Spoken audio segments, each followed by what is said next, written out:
In this video, I explain why it's illogical to fear a religion. I want to point out that religious bigotry is often a problem, but never a solution. To understand why religious bigotry is foolish, you need to understand some lessons from ontology. Ontology is a branch of metaphysics, which is the branch of philosophy that deals with existence. It deals with questions of what entities exist and what do not exist. In other words, what is real and what is imaginary. It also deals with how entities can be classified and/or ranked. Aristotle outlined 4 ways to classify and rank things. The questions of what something is its whatness or quidditas. The question of how it is deals with its essence or howness. The question of how much it is quantitativeness, and the question of where it is deals with the relatedness to other things. To understand why religious bigotry is illogical, you have to start by understanding the difference between a concretum, and the plural form of that is concreta, and an abstractum, and the plural form of that is abstracta. A concretum is an object that takes up space and has mass at a particular point in time. So it's a physical object. In contrast, an abstractum is something that does not have that kind of physical existence. It doesn't have volume and mass at any particular time or place. So some things that are abstracted do have some sort of physical reality. So for example, if I say that the color green is an abstractum, but green is also a color that's produced by a particular wavelength of light. So there can be some relationship between the physical universe and an abstract concept. But it's just that the abstractum is not something that you can measure with a measuring tape or put on a scale. So to decide whether something is a concretum or an abstractum, ask yourself, does it have volume and does it have mass at some point in time? Your brain is a concretum. It is an organ of the body. Your brain has volume and it has weight. It has mass. So therefore it is a concretum. In contrast, your ideas are abstracta. They are the activity of your brain, but an idea doesn't have volume, and if you put it on a scale, it never has weight, so it never has mass. The atmosphere, believe it or not, is a concretum, but the wind is an abstractum. The Earth's atmosphere is a concretum because it takes up space and it has mass. In contrast, wind is an abstractum because the word wind refers to something that the atmosphere does. Wind doesn't have volume and it doesn't have mass. It can have force, but it doesn't have volume or mass, so therefore it's an abstractum. In Greek mythology, a god named Aeolus controlled the wind. Now if you see this photograph of the statue to the right here, the statue itself has volume and mass. That statue is a concretum. It depicts a character named Aeolus who never existed and is therefore an abstractum. Some abstracta have area but no volume or mass. For example, a nation's territory involves area, but that area changes over time. To the right you can see an early map of the United States. The boundaries of a nation-state are a result of some sort of political consensus. Does a nation remain the same if its boundaries change? The boundaries of the United States are far different today than they were in 1800. But does that mean that the United States is a different country today than it was then? Is a sports team an abstractum or a concretum? The players' bodies have volume and mass. However, when you talk about a team, you do not always mean the physical substance of the players' bodies. A team can persist even though players come and go. Now the ancient Greeks had story called The Ship of Theseus that dealt with this problem in logic. The Ship of Theseus was a ship that was used for some important religious purpose for a long time. And over time, bits and pieces of the ship wore out or rotted and had to be replaced. So if a plank of that ship rotted and had to be replaced with a fresh plank of wood, was it still the same ship if one small piece of the ship had been replaced? Well, eventually, every single plank of the ship had been replaced. Is it still the same ship even after all of the planks have been replaced? That's actually kind of a hard question, and there's no easy answer. It depends on what you mean by the concept of the ship. So, likewise, a team is a concept or even a brand. So if you're talking about, say, the Green Bay Packers, when you talk about the starting lineup of the Green Bay Packers this year, you're talking about a completely different set of players than represented the starting lineup for the 1966 Green Bay Packers. But in some sense, it's still the same team, even though it's all different players. So the concept of the team itself is an abstractum, whereas the individuals who make up the team are individually, their bodies are concreta. Classifications are abstracta. So as I said, a concretum is a thing that has mass and volume at some point in time. When we group concreta or abstracta into categories, those categories are themselves abstracta. Now this picture to the right is my dog Kermit when he was a puppy, on the day that I freed him from dog jail when I picked him up at the shelter. Now here, in this picture, this picture depicts him when he was a puppy, and at that time he had volume and he had mass. So his body was definitely a concretum at that time. Now if you look at him and you'd think, well, what kind of an object is this object of this dog body? And you'd say, well, it's a puppy. So you classify that concretum into an abstract category called puppy. After a while, he grew, and he was no longer a member of the class of puppies. Instead, he could be classified as a dog.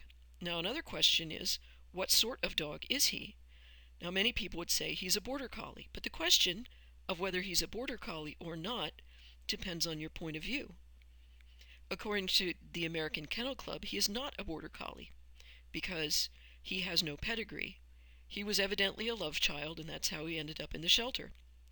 On the other hand, when he was tested on sheep, he passed the sheep herding test with flying colors, whereas some of the dogs with AKC pedigrees as border collies flunked the test. So from the perspective of the guy with the sheep, Kermit is a border collie, whereas the American Kennel Club says that he's not a border collie. But neither he nor I care. There are degrees of abstractness. Some abstracta have some sort of connection to some concretum. In other words, they have some sort of physical attribute that can be measured. For example, the speed of the wind or the force exerted by the wind. And believe it or not, those two things are not necessarily tightly related, because if you have 70-mile-an-hour winds at sea level, that 70-mile-an-hour wind would exert more force than 70-miles-an-hour wind at a mile of elevation would have, because the air is thinner. Other abstracta are purely mental constructs. So when I talk about an idea such as justice, that is a purely mental construct. A religion is a set of ideas. Thus, it is a purely mental construct. Now, even if you believe that God has some sort of physical reality, beliefs about God are purely abstract and therefore are abstracta. Therefore, religions are abstracta. They are never concreta. Reification and personification are two kinds of errors in reasoning that can happen when you're dealing with concreta and abstracta.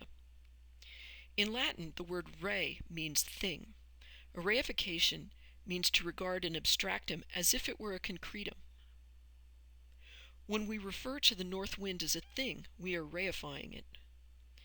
And that's not always a bad thing, because when you say winds out of the north at whatever, you say the north wind is blowing. I mean, it's useful as a metaphor. It's not necessarily a bad thing to reify, but sometimes it is a bad thing. Personification means to regard and abstract him as if it were a person. The Greeks personified the north wind as a god named Boreas, who was the bringer of winter. Now that may have made sense to them to refer to the north wind as bringing winter, because when the wind blows out of that direction, it brings cold air. So that kind of made sense as far as their view of the world was concerned. But there is no such person as Boreas, and no matter how hard you pray to him, he's not going to make the wind stop blowing. Religions are abstracta. A religion is a set of ideas. In other words, a religion such as Roman Catholicism or Islam or Hinduism is an abstractum that is made up of other abstracta. A religion is not the same thing as the set of human beings who profess that religion. So this is an important concept. When you are talking about a religion, you're talking about a set of ideas. You do not necessarily mean the people who hold those ideas. So if you say that a religion did something, when you really mean that a person who you associate with that religion did it, then you're committing the fallacy of personification. When you think of a religion that you dislike as a poison, you are committing the fallacy of reification. Reification can lead to war. Terror is an abstraction. It exists only in your mind. But when you go to war to fight terror, you end up killing people, including children. If you take part in war and survive, you may be left with terrible feelings of guilt. Personification can also lead to human rights offenses. Anne Frank and her family were targeted for extermination as personifications of Judaism. In her diary, Anne wrote, "One day this terrible war will be over. The time will come when we will be people again, and not just Jews." A religion, per se, cannot torture and murder. Only human beings can do that. Jews, Christians, and Muslims are all supposed to obey the 10 Commandments. The third of those 10 Commandments tells people not to take the Lord's name in vain. It means, among other things, that you should not claim that you are doing something for God when you are actually doing it for selfish purposes. Not everything that religious people do for supposedly religious reasons is really a manifestation of religion. Often, it's a manifestation of self-worship. During the Middle Ages, Roman Catholic theologians came up with a list of what they called the 7 capital sins, sometimes called the 7 deadly sins.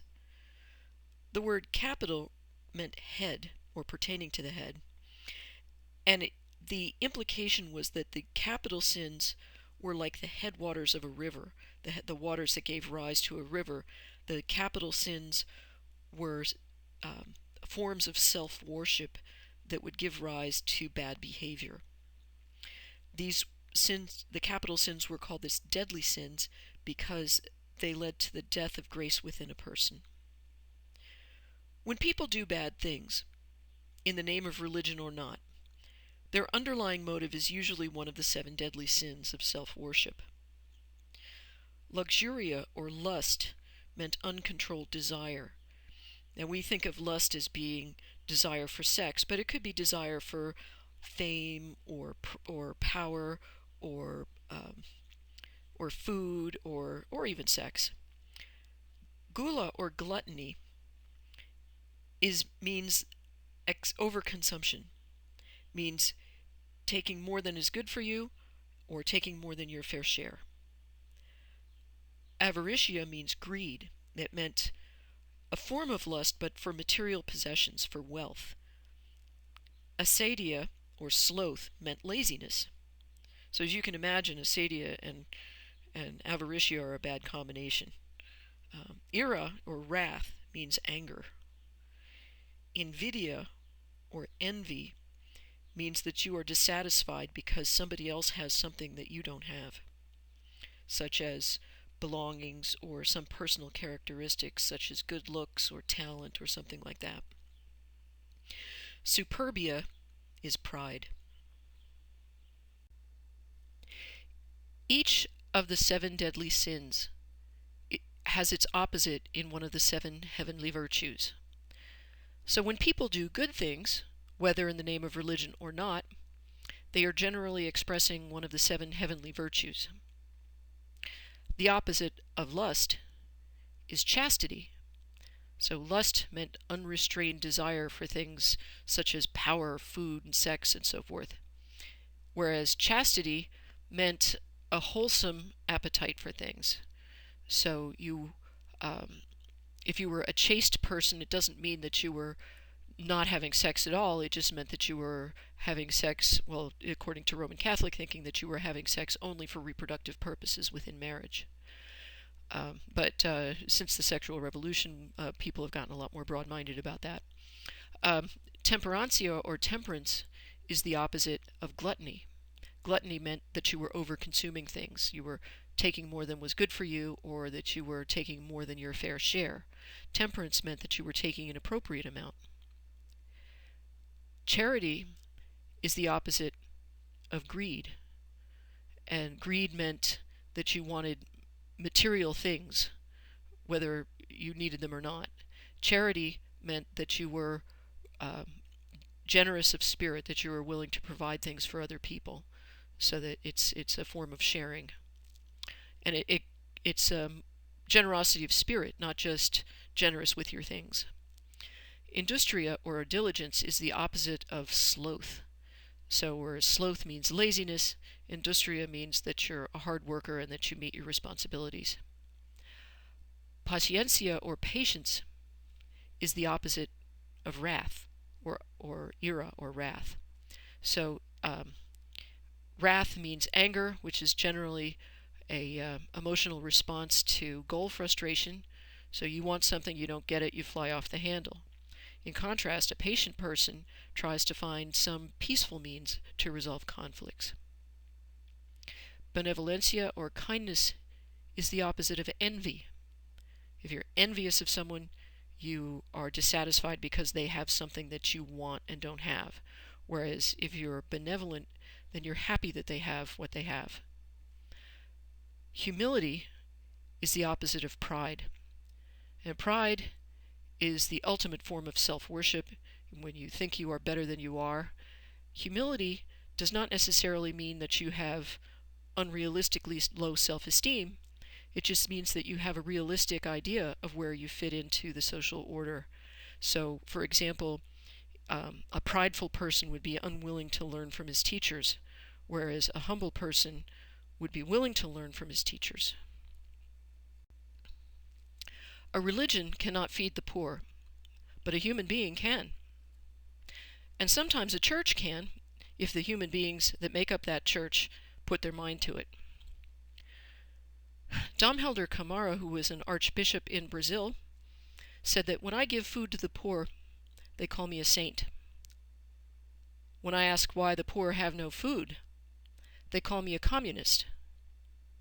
Now this is a perfect example of how people get into bad conflicts when they don't understand how to sort things into proper categories. When Dom Helder Camara gives food to the poor, when he gave food to the poor, that was a good thing. So now his body, of course, took up space and had mass at a point in time. So his body was a concretum, and I guess if you think of his soul, that would be an abstractum. Well, when he gave food to the poor, that was a fairly concrete action. Now, how do you interpret that? How do you classify that action says a lot about how you classify things in general. If you looked upon that action of giving food to the poor as a good thing, then you may think he's a saint. So you would classify him as a saintly person. On the other hand, when he asked why the poor had no food, he was questioning the social order. People got angry at him, and that's when they start name-calling, and they would call him a communist for that. Christians are supposed to follow some basic teachings, such as love your neighbor as yourself, and do to others what you would want them to do to you. That do to others what you would want them to do to you is called the Golden Rule. Now, Christians do not have a monopoly on this teaching. I think all of the major religions and schools of philosophy have included a similar teaching, although they may phrase it differently. They may say, for example, do not do to others what you don't want them to do to you, for example. When you want to start thinking about what a religion can do, you need to understand that abstracta generally can't do anything. So, to understand that concept, compare it to the wind. As I explained, the atmosphere is a concretum. It has volume and it has mass at a particular point in time. So when we talk about the atmosphere, that's actually a concretum, even though it's a gas. When we talk about the wind, we are talking about the motion of the air. So the wind is actually an abstractum that's describing something that a concretum is doing. Now, it's a useful abstraction that we can use when we're trying to figure out how to build a windmill, for example, so that we can harness the energy. Again, energy is an abstraction that is in the atmosphere in order to do useful work. So although we think in terms of the wind, it is actually the air molecules that are doing the work. We run into the same problem when we think about institutions. An institution such as a government, an army, or a church is an abstractum. Abstracta do not have volume or mass. So for example, if you want to talk about the United States government, for example, well, what is the volume of the United States government? Well, that's a meaningless question. It doesn't have one. And you say, how much does the U.S. government weigh? Again, that's a meaningless question because it's an abstraction. So something like the U.S. government is actually a mental construct in our minds. So an institution such as a government and an army and a church are all abstracta. Abstracta have no physical reality, and therefore they cannot, as such, do any work. However, the people who work for a government, the people who make up an army, and the people who belong to a church can do work. Now, people often behave differently in an institutional setting than they would in other settings, and the institution can empower them. For example, if the members of my family make a decision, if we all decide, well, we're going to decide that something is going to happen in a certain way from here on out, that decision may hold sway within our household, but it's not really going to make much difference outside our household. On the other hand, if the Supreme Court of the United States makes a decision, that decision can have a lot of consequences. Many people in the West have been claiming that Islam in particular, or religion in general, is a bad thing because it is the cause of suicide terrorism.